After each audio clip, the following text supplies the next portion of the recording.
And our mission statement is what Blessed Mother Teresa said. We are not called to be successful. We are called to be faithful to God.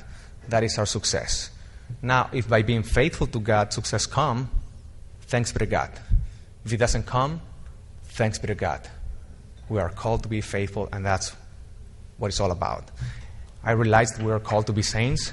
I realize that we are called to be pure, just as the Bible said. Blessed are those who have their heart pure, because they shall see the face of God. And that's why we have to assume responsibilities. Whoever is involved in the media, sometimes we forget that whatever we do, whether we like it or not, is going to affect how people think. Young people live according to the standards of what they see in the media. We have this tendency, this inclination to copy, to imitate what we see in the media. Holy Father John Paul II, before he died, the last document he wrote is an invitation to every single person that is involved in the media to not be afraid to speak the truth.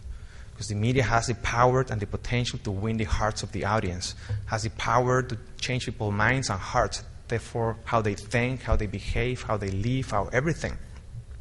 That's when Leo Severino and Alejandro Monteverde, when we met, we decided to open a production company, Metanoia Films. Metanoia is a Greek word for turning to God. We started in my house with a little sofa and a little table with a cell phone, and dreaming big.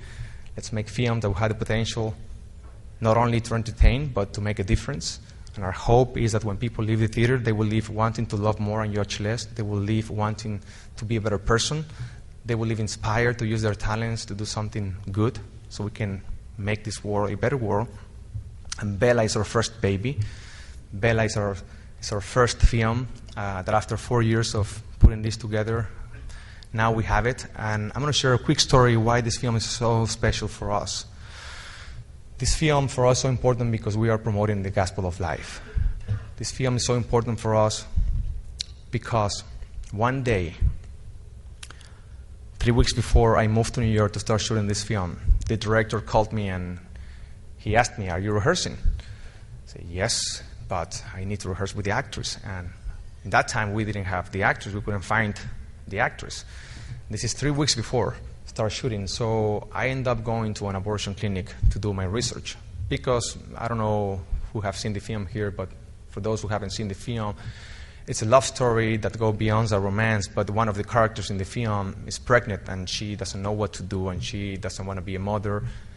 I don't want to give up too much. I don't want to give way too much what the film's about, but it deals with an unwanted pregnancy. And so I needed to understand the pain that this person was going through. So I thought it was going to be very easy. I'm going to get there and stop the first lady and introduce myself. You know, I'm making this film. Can I interview? And how do you feel? Hold on, let me write it down. I was very naive. When I got there and I saw these 15, 16, 17-year-old girls going in, I was in shock. I forgot about the film. I didn't know what to do. I was very frustrated. And then I saw a group of people, like 3 or 4 people, trying to convince them not to do it. So I approached them and I told them, I'm here to help. I wanted to hear the conversations. And so they thought I was one of them. So one of the young ladies from the group tells me, you know what, these couple are from Mexico and they don't speak English. You want to talk to them? Sure. Next thing you know, they recognize me from the soap operas. Even though I did them 10 years ago, they repeat them through Univision forever. And a few months ago, somebody stopped me in Miami and told me, are you Eduardo Verastegui?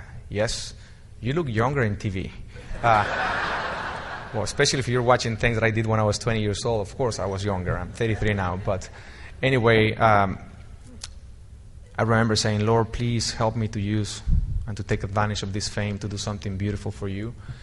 And I start talking to her for like 45 minutes about everything, life, Mexico, dreams, food, faith. I gave her a little teddy bear, and she started crying, and I gave her my cell phone, anything I can do to help. She left. She didn't go in. So I thought maybe she was a little shy and she was going to go again the next day. So I called her again like 3 times, 4 times. Then finally we found the actress, moved to New York, finished the film Bella, came back. A few months later, I received a call from the man who was with her that day. And he tells me, Eduardo, I have great news. My baby was born yesterday, and I would like to ask your permission because I want to call him Eduardo. I remember putting the phone down. I couldn't even talk.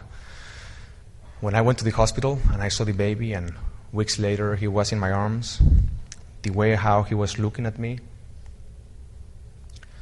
it changed my life because I didn't plan to do that. I'm preaching here to the choir. For me, it was the first time.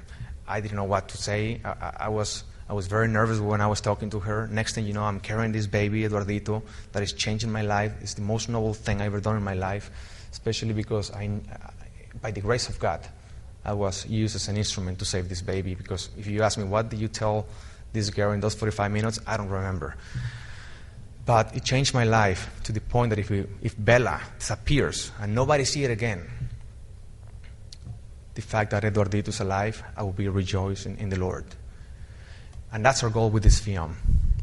This film has the potential to save babies. Just recently in Miami, one of my best friends saw the film, and a few weeks later he calls me and he tells me, you know what, my best friend, his girlfriend is pregnant, and tomorrow at 8 o'clock in the morning, they have an appointment to have an abortion.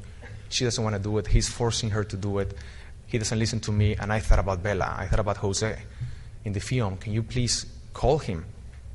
And I'm in Los Angeles. He's in Miami a few hours before the appointment. And I spoke to him on the phone, and he canceled the appointment. I went to Miami. I showed him the film and to his girlfriend. And weeks ago, the baby was born, and they called her Bella.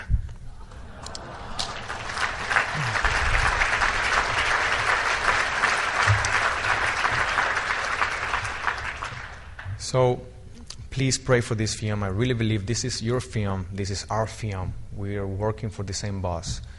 We're working to save babies, our little brothers, our little sisters.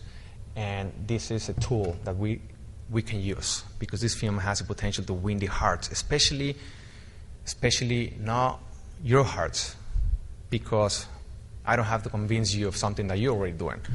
But our goal is to reach the people out there that are confused in a way that is settled, not in a preachy way, in a way that is very loving, settled.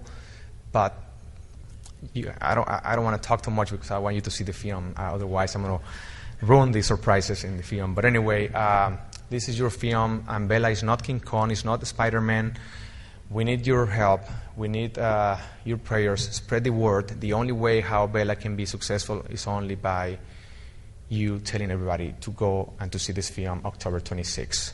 So God bless you, and thank you for what you're doing, and pray for us.